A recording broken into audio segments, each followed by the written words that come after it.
할렐루야. 우리가 지난 시간에 이제 말씀을 사실 보다가 다 못 봐서 이어서 볼 텐데, 지난 시간에 우리가 나눴던 말씀을 다시 한번 좀 간단하게 훑고 넘어가면, 사람이 왜 방황을 하는지. 할렐루야. 우리가 삶에서 뭐 여러 가지 방황이 있겠죠. 우리가 겉으로 드러난 행동을 뭐 갖추라듯이 방황할 수도 있고, 우리가 항상 그 모습 그대로 있는 것 같지만 내적 갈등과 방황을 또한 할 수 있습니다. 할렐루야. 방황하는 이유가 뭐라고 그랬죠? 우리가 목적이 불분명하게 살아가기 때문에. 목적을 없이 살아간다는 건 사실 심하게 이야기하면 생각을 하지 않고 살아간다는 것입니다. 할렐루야. 내가 생각을 안 하거나 생각할 겨를 없이 그렇게 살아간다는 것입니다. 내가 무엇을 하고 있는지, 무엇을 위해 하고 있는지. 할렐루야. 우리가 생각을 하는 것이 굉장히 중요합니다. 하나님의 말씀을 상고하고 또 기억하고 내 안에 정리하고, 그리고 나의 삶을 향한 주님의 뜻이 무엇인지 우리가 고민하고 구체적으로, 막연하게 내가 즐거움을 따라 사는 것이 아니라, 내가 돈을 쫓아 사는 것이 아니라, 그냥 주어진 것을 그냥 되는 대로 해야 되기 때문에 하는 그런 것이 아니라, 여러분들이 내가 지금 하고 있는 일이나 그 삶의 자리에서 정확한 목적을 항상 생각하셔야 돼요. 할렐루야. 내가 왜 공동체 생활을 하고 있는지, 뭐 하다못해 내가 왜 교회를 다니고 있는지, 내가 왜 예수를 믿는지, 내가 왜 예배하러 왔는지, 그 목적성을 가지고 우리가 참여할 때 우리가 더 풍성한 열매를 맺게 되는 것입니다. 그러니까 어떤 이성적인 사람이 되라는 것이 아니라 하나님이 주신 이성을 우리가 사용해야 됩니다. 할렐루야. 아멘. 우리가 생각하지 않으면, 생각으로 기억하고 확실하게 정리되어 있지 않으면 더 쉽게 미혹이 된다는 거예요. 내가 개념에 잡혀있지 않으면 거짓말이 들어왔을 때 그것을 분별할 수 없다는 것입니다. 우리가 하나님 뜻인 거 알면서도 못하는데, 무엇이 하나님 뜻인지도 모르고 있다면, 그러면은 당연히 10중 8구 우리는 마귀에게 속아 넘어질 수밖에 없다는 것입니다. 어쨌든 우리가 하나님의 말씀 앞에 우리가 인도함을 받아야 된다라고 말씀을 드렸죠. 주의 말씀은 내 발의 등이요 내 길의 빛이니이다. 할렐루야. 아멘. 날마다 이제 말씀 묵상을 하시던, 말씀을 읽으시던 여러분들이 말씀 앞에 주님 나에게 뭐라고 말씀하시는지, 무엇을 원하시는지, 그게 단 한 걸음일 수도 있고 내 인생의 어떤 청사진, 그리고 궁극적인 목적, 그러한 것들을 다 말씀으로 잘 그리셔야 됩니다. 내가 내 삶을 내가 계획하고 통제한다는 것이 아니라 이미 우리의 길은 정해져 있다는 거예요. 새로울 게 없습니다. 이미 하나님 우리에게 말씀해 주신 그 성경 안에서 주님께서 우리에게 무엇을 원하시는지 우리가 깊이 상고하고 삶에 끊임없이 또 정리해 가시는, 그런 게 없으면은, 제가 이제 가끔 지체들하고 얘기하다 보면은 마음이 막 흔들려져 있을 때가 있어요. 그러니까 흔들려져 있는 뭐 어떤 것들을 시작을 했는데, 할렐루야.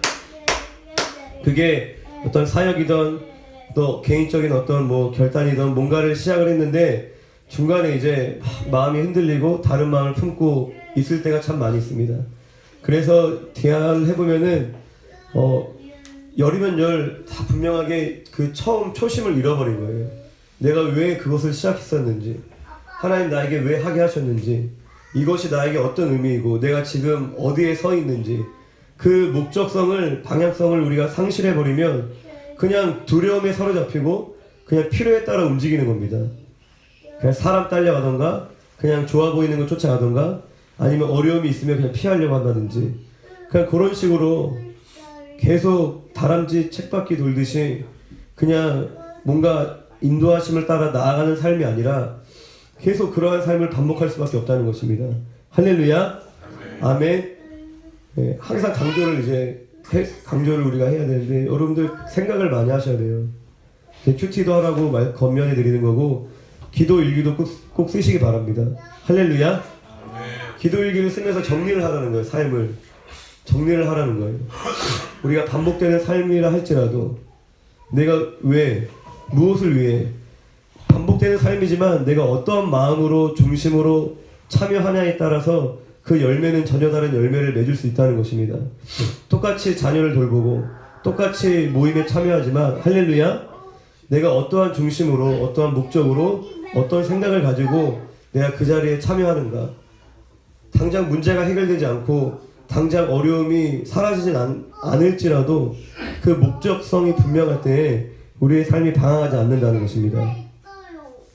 그리스도인들은 지난번에 말씀을 살펴봤던 것이 기억나시나요? 안디옥에서 처음으로 그리스도인이다 라고 일컬음을 받게 되었는데 그들이 예수를 믿고 나서 바로 그리스도인이라 일컬음을 받은 게 아니라 이제 스테반 집사님의 순교 이후로 예루살렘에서 흩어진 성도들이 이곳저곳에 흩어졌는데 이제 안디옥에서 또 복음을 전하고 무리가 생겨났는데 그들이 가르침을 받고 나서 할렐루야, 가르침을 받고 나서 그들이 비로소 그리스도인이다라고 일컬음을 받게 되었다라고 얘기를 하고 있습니다. 할렐루야. 아멘. 교회에 다닌다고 다 그리스도인이 아니라는 거예요. 내가 교회 나온다고 교회를 평생 다녀도 그 사람이 그리스도인이 아닐 수 있습니다. 교회를 평생 다녀도 너무나 무서운 얘기지만 할렐루야. 내가 교회를 다닌다고 다 구원받은 것도 아니요, 교회를 다닌다고 내 스스로는 내가 그리스도인이다라고 자부할 수 있지만 다른 사람들이 그리스도인으로 전혀 인정해주지 않을 수 있다는 거예요. 오히려 그리스도인이라는 것이 오히려 더 부끄러움이 될 수도 있다는 거죠. 어떻게 너 같은 게 교회 다니냐. 할렐루야. 그때 그 전사입댁에서 식사할 때 그 밑에서 올라오신 분이 이제 뭐 악한 영이 씌이겠지, 뭔가 사로잡히셨겠죠. 그러니까 불편함을 느끼고 그거에 대해서 이제 표현하는 것은 자연스러운 일이지만 정말 막 그 비수를 꽂는 말들을 막 하는 거야. 니네가 뭔 교회냐 막 하면서 너네는 교회, 너네가 무슨 교회냐, 너네가 교회면 무조건 이단이다. 할렐루야. 갑자기 그게 생각이 났는데 어쨌든 우리가 물론 이제 믿음으로 주님을 따라 살아가도 사람들에게 이해받지 못하고 박해를 받을 때도 물론 있지만 그러한 경우를 얘기하는 것이 아니라 나의 삶이 믿지 않는 사람들이 봤을 때 전혀 그리스도인다워 보이지 않을 수 있다는 것입니다. 왜요? 내가 가르침을 받지 못한 거예요. 할렐루야. 어떻게 살아야 되는지, 어떻게 믿어야 되는지, 어떻게 주님을 섬겨야 되는지, 우리가 세상에서 빛과 소금으로 살아야 되는 것을 구체적으로 어떻게 무엇을 해야 할지를 모르기 때문에 그러니까 생각이 없이 그냥 살아간다는 것입니다. 말씀이 없이. 할렐루야. 그냥 살아가는 거예요. 내가 원하는 문제 해결하려고. 샤머니즘 하듯이. 예수님께서도 우리에게 내게 배우라 라고 그렇게 말씀을 하셨습니다. 그리하면 너희 마음이 쉼을 얻으리니. 할렐루야. 우리가 하나님의 말씀을 배우는 것이 굉장히 중요합니다. 주님께 나아가 주님의 뜻과 주님의 마음을 우리가 배우고 주님을 알아가는 것이 우리의 마음에 또한 쉼을 얻게 되는 일이다라고 우리에게 약속을 하십니다. 할렐루야. 우리가 주님 뜻이 뭔지를 알아야지만 염려하지 않는다는 거예요. 주님 뜻이 뭔지를 알아야지만 우리가 이 상황 때문에 두려워하지 않는다는 것입니다. 정말 풍랑과 같은 거센 파도가 나의 삶에 밀려와도 우리가 주님을 온전히 알고 의지하는 자들은 깊은 바다와 같이 잠잠할 줄로 믿습니다. 할렐루야. 뭐 코로나가 터지던 뭐가 터지던 이 나라가 공산화가 되던 뭐가 되던 주님께 붙들려 있는 자들, 주님을 아는 자들은 그 안에 깊은 평강, 마음의 쉼을 얻을 수 있다는 것입니다. 오늘은 히브리서 12장 2절 말씀을 함께 읽어보겠습니다. 앞에 잘 보이시는지 모르겠지만 히브리서 12장 2절을 함께 읽어보겠습니다. 시작. 믿음의 주여 또 온전하게 하시는 이인 예수를 바라보자. 그는 그 앞에 있는 기쁨을 위하여 십자가를 참으사 부끄러움을 개의치 아니하시더니 하나님 보좌 우편에 앉으셨느니라. 아멘. 할렐루야. 그리스도인의 이제 반복되는 얘기지만 그리스도인은 어떠한 자들이었나? 예수를 믿고 또 그분의 가르침을 받는 자들이다 라고 얘기를 했었죠. 또 그리스도인은 무엇으로 살아가는지, 그리스도인은 믿음으로 살아간다. 할렐루야. 그리고 그 믿음의 내용이 무엇인지, 지난주에 두 가지를 얘기했죠. 우리가 십자가에 달리신 예수 그리스도의 죽음과 부활, 그 십자가의 복음을 믿는 것, 그리고 하나님 아버지의 선하심을 믿는 것. 히브리서 11장 6절에. 그리고 오늘 나누고자 하는 것은 그리스도인의 삶의 표대가 무엇인지, 그리고 삶의 목적이 무엇인지를 우리가 다시 한번 좀 기억했으면 합니다. 할렐루야. 로마서 8장 29절 말씀도 같이 읽어보겠습니다. 시작. 하나님이 미리 아신 자들을 또한 그 아들의 형상을 본받게 하기 위하여 미리 정하셨으니 이는 그로 많은 형제 중에서 맏아들이 되게 하려 하심이라. 아멘. 할렐루야. 우리의 삶의 표대는 바로 예수 그리스도입니다.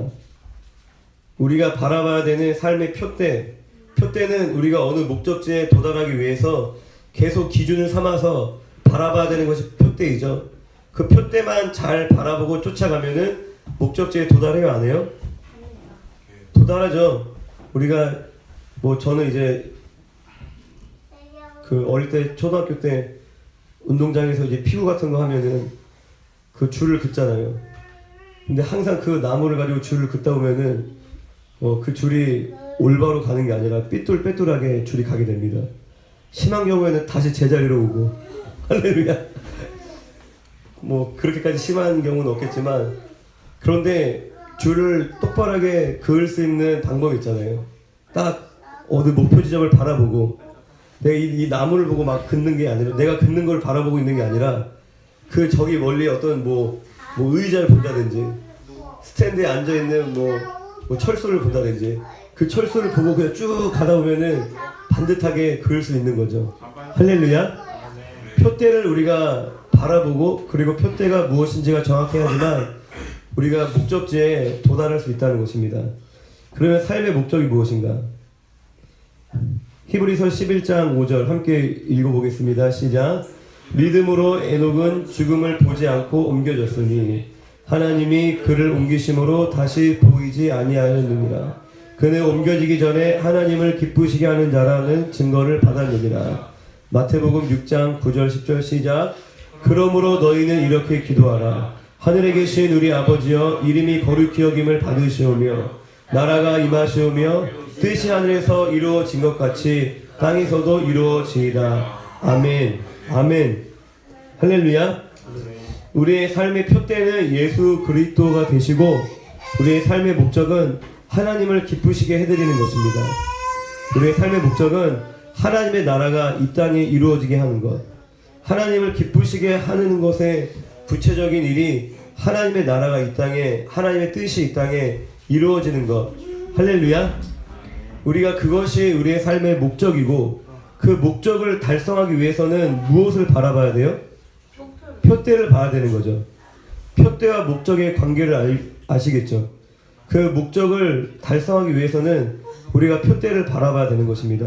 하나님을 기쁘시게 해드리기 위해서는, 하나님의 나라와 의를 우리가 구하기 위해서는 예수 그리스도라는 표대를 우리가 바라봐야 되는 것입니다. 좀 더 구체적으로는 우리가 아까 읽었던 로마서 말씀처럼 그분의 형상을 본받는 것, 우리가 예수를 바라본다는 것이 뭐냐면, 우리의 삶의 표대가 매 순간 우리의 시선을 고정시켜야 되는 그 표대가 예수의 형상을 닮아가는 것입니다. 할렐루야. 우리가 예수의 형상을 닮는 것을 표대로 바라보고 우리가 매 순간 살아갈 때 우리의 삶에 하나님의 나라가 이루어지고 하나님을 기쁘시게 해드리게 된다는 것입니다. 할렐루야. 아멘. 내 가정이 하나님의 나라가 되기를 원한다면, 할렐루야. 아멘. 할렐루야. 다 일 갔다 왔어요? 우리 진짜 일하고 오신 분은 너무 쌩쌩하신데. 아멘. 나의 예를 들어서 내 가정에 하나님의 나라가 이루어지길 원해.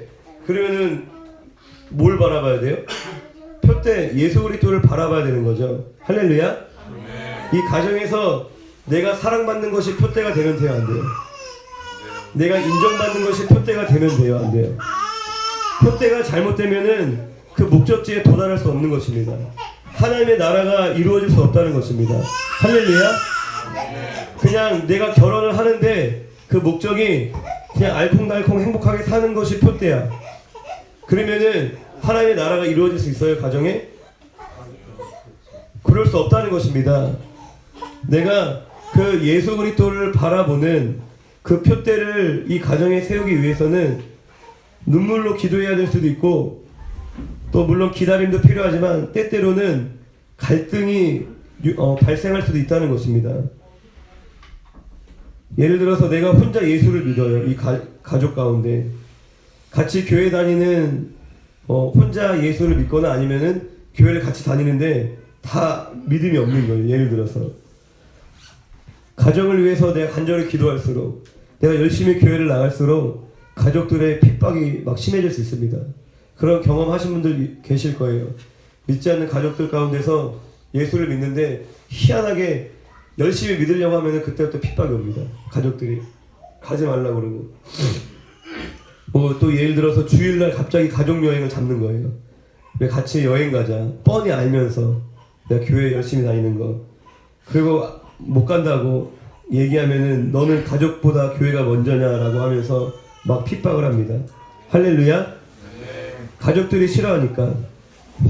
화목하기 위해서 내가 교회 안 나가는 게 사랑인가요? 만약에 내 표대가 가족들과의 화목이에요. 그것이 표대라면은 그러면은 교회 안 가겠죠. 가족들이 싫어하니까, 갈등이 생길까봐. 할렐루야. 그것이 표대가 바뀐 거예요. 그러면은 목적지에 도달할 수 없는 거예요. 하나님의 나라가 임해야지만 가족이 화목해지는 겁니다. 하나님의 통치가 임해야지만 가정이 화평케 되는 것입니다. 근데 표대를 내가 예수 그리스도가 아니라 내가 다른 곳에 표대를 둘 때 그 목적지에 도달할 수 없다는 것입니다. 아니, 한 번쯤 빠지면 어때? 그렇지 않습니다. 신실하지 않은 겁니다. 하나님 앞에. 예수 그리스도가 표대가 아닌 거예요.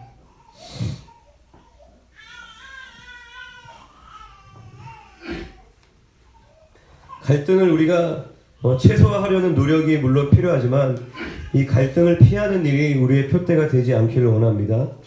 우리가 불가피하게 갈등을 빚더라도 이 표대를 반드시 붙잡고 있을 때 그때 결국 하나님의 나라를 우리의 삶 가운데 이룰 수 있는 것입니다. 할렐루야. 따라합시다. 어떤 경우에라도 표대를 잃지 말자. 그 표대가 뭐라 그랬어요? 예수 그리스도. 더 구체적으로 예수의 형상을 담는 것, 우리가 예수님으로 사는 것, 그 표대를 우리가 놓치면 안 됩니다. 돈을 손해보더라도, 사람을 잃더라도 우리가 예수의 형상을 담고 예수로 사는 그것이 표대가 돼야지만 하나님을 기쁘시게 해드리는 삶이 되는 것입니다. 연약한 우리들은 어느 순간에 표대가 바뀝니다. 내가 기쁜 것이, 내가 즐거운 일이 나의 표대가 되기도 하고, 내 만족을 구하는 것이 내 표대가 되기도 합니다. 그리고 내가 뭔가 성취감을 느끼고, 그리고 내가 생각하는 어떤 기준, 그 기준에 부합되는 것이 나의 표대로 바뀌기도 한다는 거예요. 할렐루야. 우리가 노숙인 수련회를 얼마 전에 했었죠. 노숙인 수련회가 그냥 그 행사만으로 보면은 완벽한 행사는 아니었어요. 우리가 많은 시간을 두고 준비한 게 아니라서 막 치밀하게 준비가 된 것도 아니고, 그리고 수련회 당일날 진행하면서 막 아무런 빈틈이 없이 막 진행이 된 것도 아닙니다. 그리고 완성을 할 때도 마무리도 굉장히 막 완전하게 완성도 있게 마무리가 된 건 아니었지만, 그 안에서 우리가 그리스도를 배웠다면, 할렐루야. 그러면은 우리가 그 안에서 우리가 주님의 성품을 배웠다면 그것은 성공한 것입니다. 표대가 일을 잘하고 사람들을 만족시키고 누군가가 보기에 그럴듯한 어떤 것을 만드는 것이 표대가 된다면 하나님의 나라는 이루어질 수 없습니다. 우리가 모든 일에 최선을 다 물론 해야겠지만 그 푯대는 항상 바뀌면 안 됩니다. 뭐 예를 들어 중간에 뭐 수련회를 하다가 뭐 깽판 났어. 막 도석인들이 다 도망가고 할렐루야. 막 예배 때 막 들고 일어나갖고 막 죄에 대해서 얘기하고 있는데 막 와서 막 내가 왜 죄인이야 하면서 막 주먹 날리고 막 난리가 났어. 경찰 오고. 그런다고 해서 다 망한 걸까요? 그런다고 해서 망한 게 아니에요. 하나님 나라는. 중요한 거는 그 푯대를 놓치지 않으면 되는 거예요. 많은 사람들이 막 박수 쳐주고 많은 사람들이 만족을 얻었어요. 그래도 내가 예수를 바라보지 않았다면, 예수를 그 안에서 배우는 것이, 담는 것이 나의 푯대가 아니었다면 그냥 아무런 성과, 의미가 없는 것입니다. 실상은 그러한 것이. 수련회뿐만 아니라 우리의 모든 삶이 그래야 됩니다. 우리가 사역을 하던 공부를 하던 우리가 모든 일의 푯대가 뭐여야 돼요? 예수 그리스도. 내가 그 안에서 주님의 마음을 담는 것. 그러면은 우리가 십자가를 지겠죠. 할렐루야. 내가 여러분들의 삶에서 내가 직장을 다녀. 예를 들어서 직장을 다니는데 내가 이 직장에서 1등 하는 게 푯대야. 할렐루야. 푯대가 바뀌면은 하나님의 나라가 이루어질 수 없는 거예요. 내가 1등 하는 게, 인정받는 게 푯대가 되면 막 경쟁하겠죠. 때때로 막 속이기도 하겠죠. 그렇게 될 수 있다는, 엇나간다는 거예요. 내가 푯대가 그냥 아무런 사고 없이 잘 지내는 거예요. 아무런 사고 없이 잘 지내는 게 푯대가 되면, 그러면 거기서 내가 예수 전하겠어요? 할렐루야? 절대 안 전합니다. 사람들이 싫어하고 날 어떻게 생각할까? 내가 여기서 잘 지내야 되는데, 푯대가 바뀌면 하나님의 나라는 결코 이루어질 수 없는 겁니다. 내가 직장을 다니던, 여러분들이 학교를 다니던, 어느 곳에 있던, 항상 내가 예수의 형상을 담는 것, 내가 예수님으로 사는 그것을 바라보시기를 주님의 이름으로 축원드립니다. 아멘.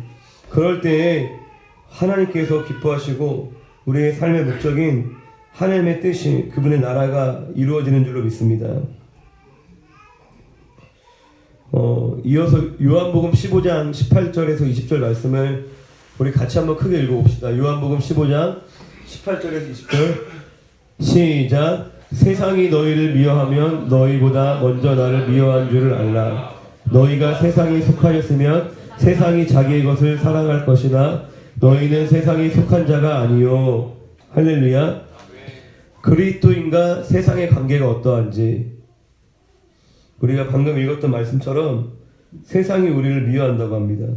마태복음 24장 9절 말씀도 같이 읽어봅시다. 시작.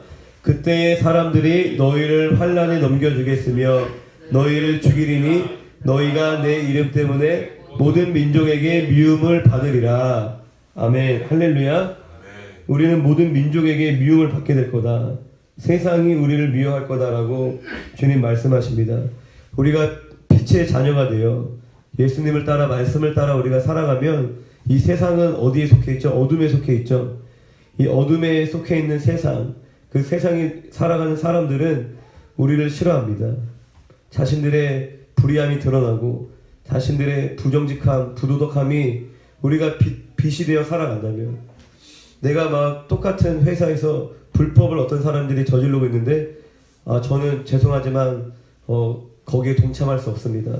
제가 예전에 직장 다닐 때도 막 그런 게 그냥 너무나 당연하게 이제 관습처럼 되어져 있는 게 너무 많아요. 불법을 행하는 게.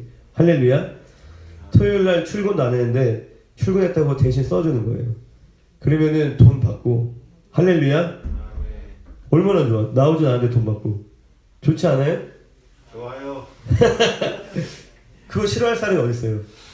아니 다 그렇게, 나만 그런 게 아니야. 다 같이 엄청 큰 병원이고 뭐 몰라, 뭐 어디 있는 누가 뭐 하는지도 모르고 그냥 서류만 올라가면은 돈 나오는 거예요. 평일에는 뭐 그럴 수 없지만 토요일날 뭐 출근했다, 몇 시부터 몇 시 안 나왔는데도 이름 다 써줘. 그러면은 돈 나오고. 그리고 토요일날은 1.5배 나와. 1.5배. 1.5배. 집에 와이프한테는 토요일날 일 안 나간다고 이제 안 나오고 집에 있으니까 그냥 월급 갖다 주고, 토요일날 돈 받은 거 따로 뒤로 빼갖고 술값도 하고. 얼마나 좋아요. 행복하겠죠. 할렐루야. 아멘. 그런데 그러한 분위기 가운데 죄송합니다. 저는 야 너 이름도 써. 너도 해줄게. 뭐 당신들 그러면 안 돼요. 그것까지도 아니에요. 그 불법 아닙니까? 그것도 아니에요. 야 너도 해. 너 이름 써. 죄송합니다. 전 안 할게요. 아 재수없어. 니만 잘났냐? 미워한다는 거예요. 어두움이.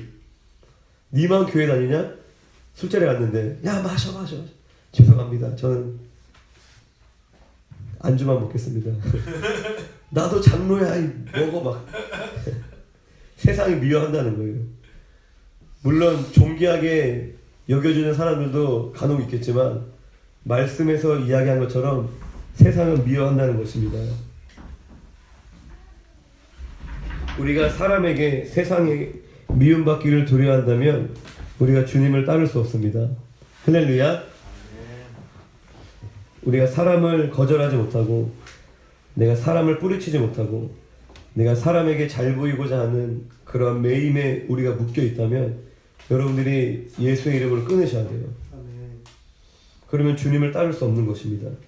주님을 우리가 따를 때 반드시 통과하게 되는 여러 가지 연단들이 있죠.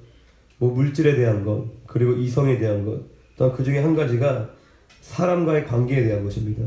반드시 우리가 연단을 받게 되는, 주님께 쓰임받기 위해서 통과해야 되는 그 단계가 내가 사람을 거절하는 것. 할렐루야. 심지어 가족까지, 내가 내 부모님까지, 예수님 때문에 부모를 공경하지 않는 그런 것이 아니라 부모를 너무나 사랑하고 자녀를 너무나 사랑하지만 내가 주님 때문에 거절할 수 있는, 내려놓을 수 있는 그러한 믿음의 테스트를 주님이 반드시 치르게 한다는 것입니다. 우리가 사람을 뿌리치는, 사람에게 이해받지 못하고 내가 사람에게 욕을 먹더라도 내가 주님을 따를 수 있는 그러한 연단이, 훈련이 우리에게 필요한 것입니다. 할렐루야. 아멘. 신앙생활의 최대의 원수는 누구입니까? 우리 에베소서 6장 12절 13절 말씀을 함께 읽어보겠습니다. 시작. 우리의 씨름은 혈과 육을 상대하는 것이 아니요 통치자들과 권세들과 이 어둠의 세상 주관자들과 하늘에 있는 악의 영들을 상대함이라. 그러므로 하나님의 전신갑주를 취하라. 이는 악한 날에 너희가 능히 대적하고 모든 일을 행한 후에 서기 위함이라. 아멘. 할렐루야. 이렇게 제가 자꾸 막 요새 들어서 이렇게 띄워드리고 하는 게 뭐 이거를 지금 본다고 해서 다 우리가 기억하지 못하겠죠. 하지만 우리가 정리를 계속해야 돼요. 아, 그리스도인은 어떠한 사람이고 그리스도인과 세상의 관계는 이러한 것이구나. 그 말씀이 내 안에 있을 때 중요한 게 그 삶의 현장에서 우리가 분별함이 생긴다는 거예요. 아, 이게 시험이구나. 이게 유혹이구나. 아, 하나님 원하시는 게 이러한 것이구나. 우리가 분별함이 생길 수 있다는 것입니다. 신앙생활 최대의 원수는 우리가 방금 읽었던 말씀처럼 마귀가 우리의 신앙의 원수인데 에베소서 6장 12절에 우리의 씨름은 혈과 육을 상대하는 것이 아니요 통치자들과 권세들과 이 어둠의 세상 주관자들과 하늘에 있는 악의 영들을 상대함이라. 이 세상의 주관자들을 사용해서 마귀가 역사한다는 것입니다. 할렐루야. 아멘.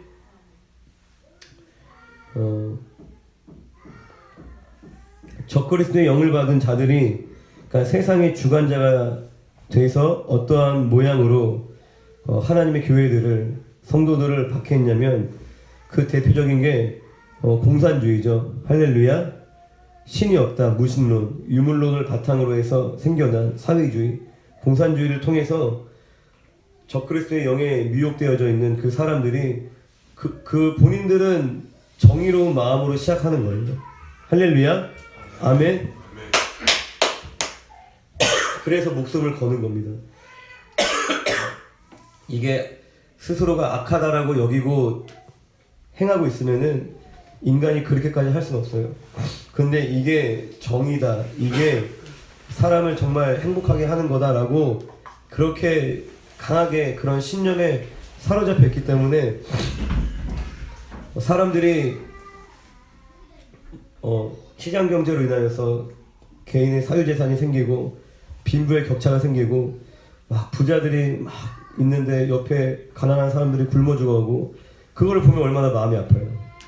다 마음이 누구나 그거는 다 보편적인 공감할 수 있는 느낌이에요. 그러면은 저 부조리한 세상 뭔가 잘못된 것 같아. 똑같은 사람인데 왜 이들은 굶어 죽어가고 저들은 막 돈이 넘쳐나고 있는 거지? 그 정의심에서 이제 출발을 한 겁니다. 그들도.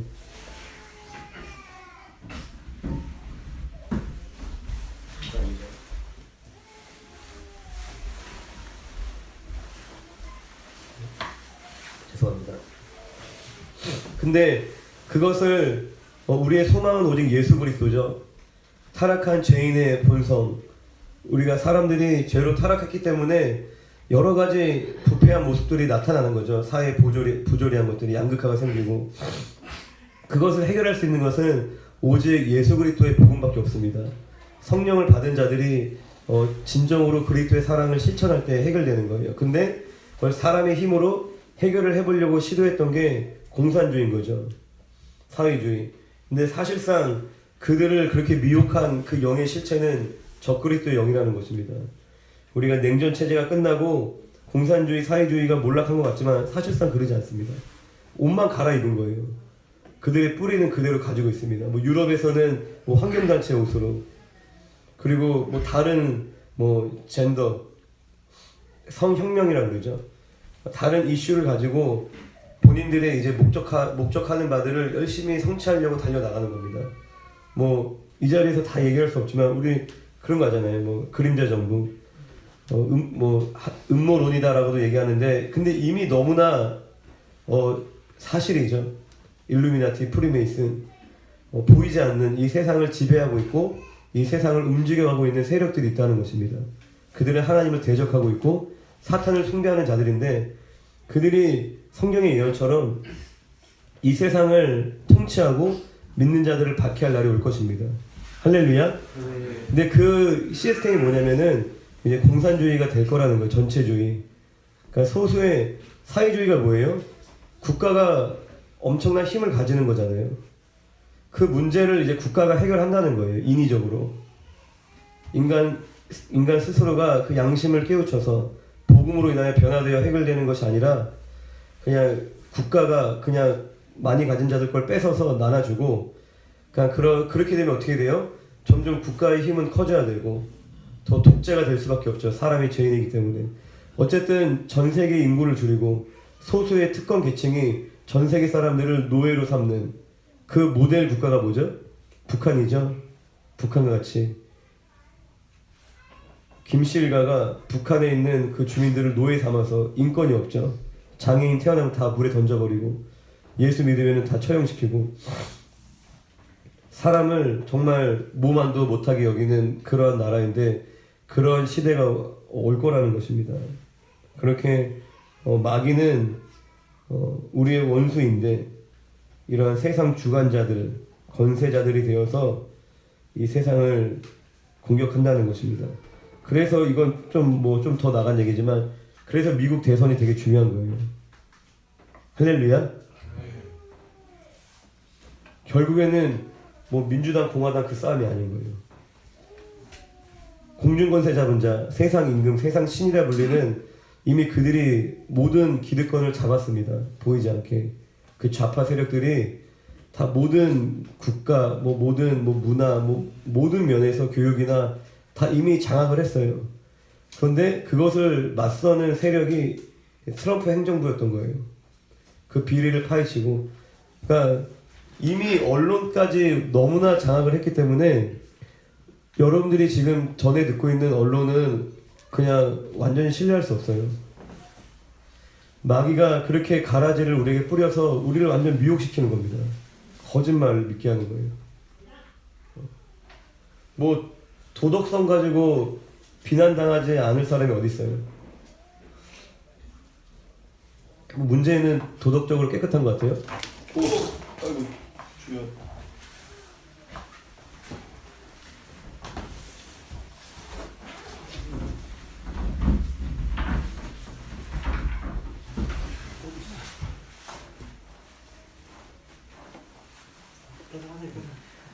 우리가 겉으로 보이는 이미지, 그리고 얼마든지 이제 이미지는 메이킹 될 수 있는 거죠. 할렐루야.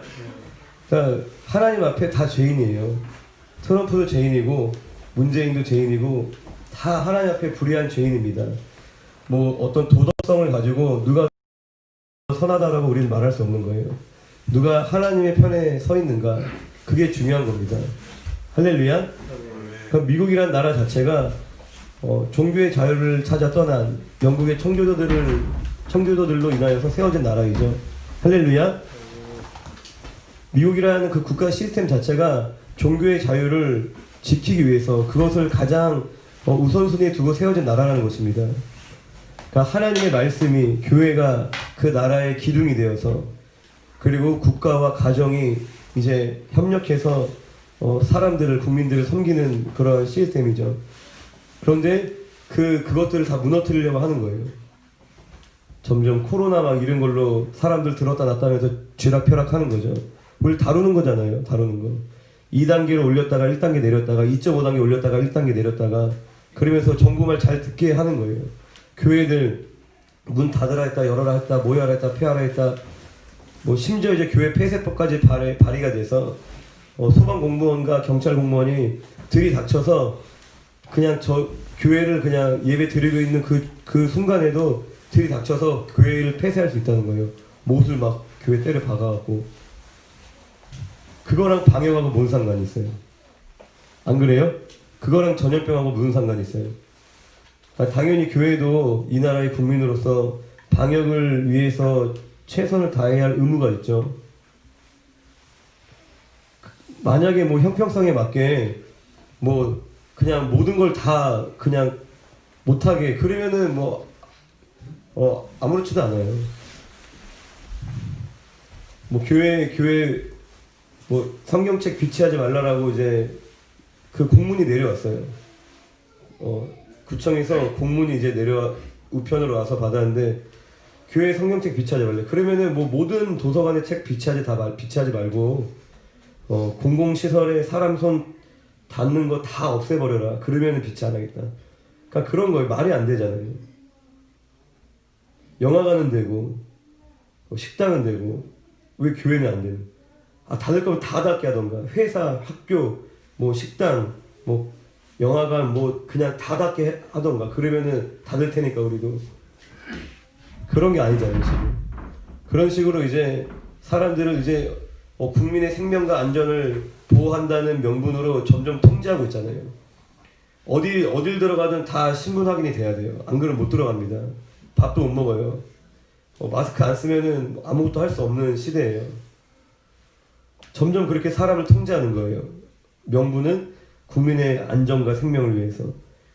나중에는 이제 요한계시록에 나온 것처럼 칩을 받게 하겠죠. 그렇게 점점 가는 거예요. 자연스럽게. 우리가 QR코드 찍고 막 우리가 어디서 무엇을 하고 그 모든 것들이 파악되는 것이 사실 굉장히 자연스러운 일이 아닙니다. 이 민주주의, 자유민주주의 국가에서. 근데도 안전과 생명을 보호한다는 명분하에 그렇게 사람들을 통제하고 가두려고 하는데, 이제 이것을 우리가 거부하면 우리는 어떻게 되는 거예요? 지금 똑같잖아요. 우리가 어떤 신앙적인 이유로 예배를 드리면은 사람들이 뭐라고 해요? 비난하죠. 저 죽일 놈들. 쟤네 때문에 코로나 근원지가 되고 정말 양심도 없고. 그래서 일각에서는 교회들이 더 앞서서 뭐라 그래요? 자기들이 문 닫고 이게 이웃사랑이다. 그게 이웃사랑이야? 아니 그 믿지 않는 부모님이 교회 가지 마. 안 갈게요. 그게 이웃사랑이에요? 교회 가지 마. 우리 가족여행 가야지. 네, 안 갈게요. 우리 가정의 평화를 위해서. 그게 사랑인가요? 다 같이 죽는 거예요. 정말 이 땅의 유일한 소망이고 빛과 소금이 되는 교회가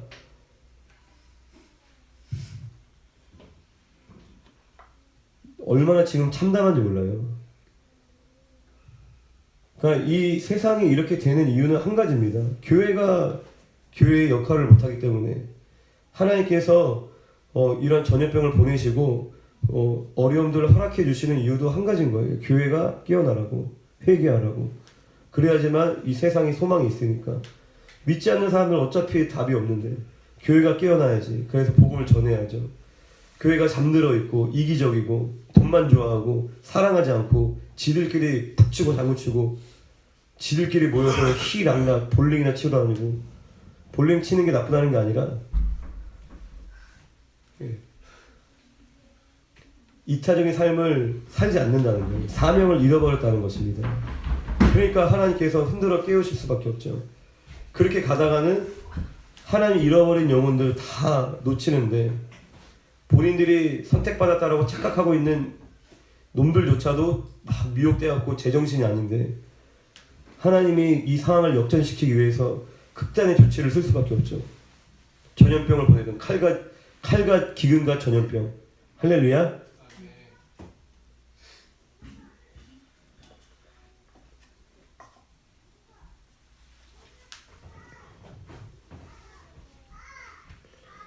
얘기가 멀리 왔는데, 우리가 시대를 분별하는 눈을 가지고 우리가 깨어 있어야 됩니다. 지금 우리 예수 믿는 그 믿음이 가장 중요하지만 자칫 그 미혹은 우리의 본질 믿음까지도 흔듭니다. 우리의 믿음까지도 영향을 줄 수 있는 것이 이 마지막 때의 미혹입니다. 할렐루야. 그래서 이 나라, 우리 대한민국의 여러 상황들도 너무나 이제 안타깝지만 미국 대선을 위해서 많이 기도하고 있어요. 그냥 누가 돼야지 내가 잘 먹고 잘 사냐, 그게 우리의 목적이 되면 안 돼요. 누가 대통령 돼야지 내가 월급 많이 받을까, 내가 뭐 나라에서 뭐 도움 많이 받을까, 그게 목적이 되면은 우리는 표대를 잃은 겁니다. 그리스도는 아니라는 거예요. 우리의 표대는 예수 그리스도, 하나님의 나라가 이 땅에 이루어지는 것을 우리가 바라봤을 때 우리 안에 말씀이 없으니까, 관점이 없으니까 그냥 미혹될 수밖에 없는 거예요. 그냥 세상에서 얘기하는 대로. 지금 여러분들 우리나라 언론에서 여전히 바이든이 승리자라고 얘기하죠. 지금 미국 언론도 다 돌아서고 있습니다. 그 CNN 이제 파산돼요. CNN은 뭐 옛날부터 다 알고 있어요. 좌파 언론인 거. 그러니까 민주당의 뭐 그냥 같은 그냥 한 몸이라고 이제 다 이미 시민들도 다 알고 있어요. 그냥 트럼프가 재선에 성공하는 것뿐만 아니라 이 부정선거를 통해서 그 어둠의 세력들이 일망타진될 수도 있습니다. 중국까지 다 연결돼 있죠. 그리고 불법적인 투표를 가능하게 했던 그런 방식들, 그런 개표기가 미국이 처음이 아니라는 거예요. 많은 나라들, 이미 우리나라까지. 미국에서 한번 이제 그런 일들이 일어나면은 이 파장이 다 온다는 겁니다. 거기에 이제 관련되어져 있던, 동참했던 모든 다 뿌리가 드러나서 그렇게 되기를 기도하고 있는 거죠. 근데 그렇게 되고 있어요. 막 자발적으로 시민 의식이 높잖아요. 그리고 기독교 국가고 소망이 있는 거예요. 그냥 자발적으로 지식인들이 일어나서, 법조인들이 일어나서 막 싸우고 있어요. 너무나 명백한, 그리고 이미 덫을 놓은 것처럼 부정 투표할 거를 이미 알고 있었고, 그 모든 만반의 준비를 다 갖춰놨더라고요.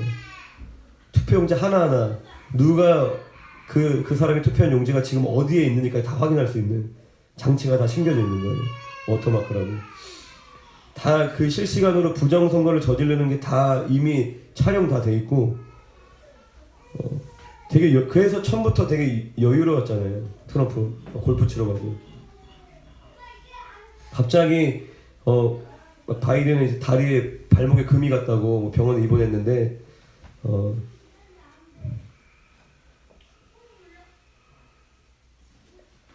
정치 얘기를 하는 게 아닙니다. 정치 잘 모르고 영적인 얘기 하는 거예요.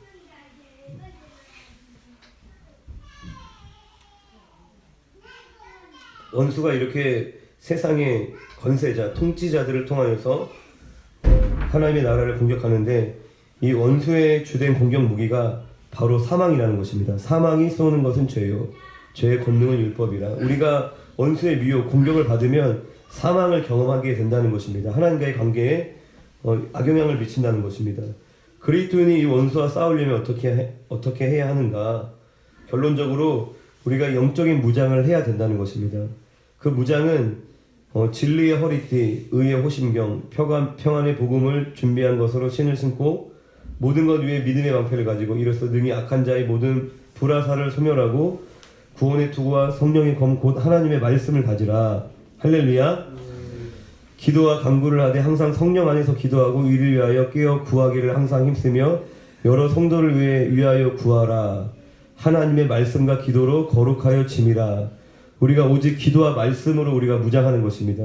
항상 깨어 기도하고 모이기 힘쓰고 항상 서로를 지체를 위해 중보하고 또 말씀으로 우리가 무장을 해야 되는 것입니다. 그래야지만 우리가 결국에는 거짓말이에요. 마귀의 공격은 진리 싸움인 거예요. 내가 속으면 거기서부터 다 무너지는 거예요. 잘못된 것에 내가 꽂히면 사로잡히면 그러면은 잘못된 거짓말을 내가 받아들이고 그걸 믿어버리고 허용하면 악한 영이 나한테 들어오는 것입니다. 우리가 말씀으로 무장하여 진리로 분별하는 것이 이 마지막 때에 승리할 수 있는 영적인 무장이라는 것입니다. 또한 그리스도인의 내적 외적 삶의 특징은 무엇이라고 생각합니까? 또 그리스도인의 내적 외적 삶의 특징은 자라난다는 것입니다. 에베소서 4장 15절 말씀처럼 그리스도인의 삶은 당연하죠. 우리가 예수를 믿음으로 물과 성령으로 어떻게 된다고 그러죠? 거듭난다고 배웠죠. 물과 성령으로 거듭납니다. 우리가 다시 태어났어요. 태어난 아이는 어떻게 되죠? 자라나죠. 하루가 다르게 아이들이 무럭무럭 자라잖아요. 그런데 막 5살, 10살 됐는데 말을 못해. 그러면은 어떻게 해요? 문제가 있는 거죠. 그리고 막 10살 됐는데 체구가 5살짜리 같아. 그러면 뭔가 문제가 있는 거죠. 대단한. 자연스럽지 않다는 거예요. 왜요? 생명은 자라나는 것이 자연스럽다라는 것입니다. 우리가 진정한 참된 그리스도인이 되었다면 예수를 구주로 영접한 저와 여러분들의 삶은 이제 자라나야 된다라는 것입니다. 그게 그리스도인의 삶의 특징이라는 거예요. 내가 믿음이 자라나지 않고 있다. 삶이 변화되지 않고 있다. 그러면은 어린아이가 자라지 않는 것처럼 심각한 거예요. 병원 가야 되는 거예요. 100일이 됐는데 돌이 지났는데도 자라지 않아.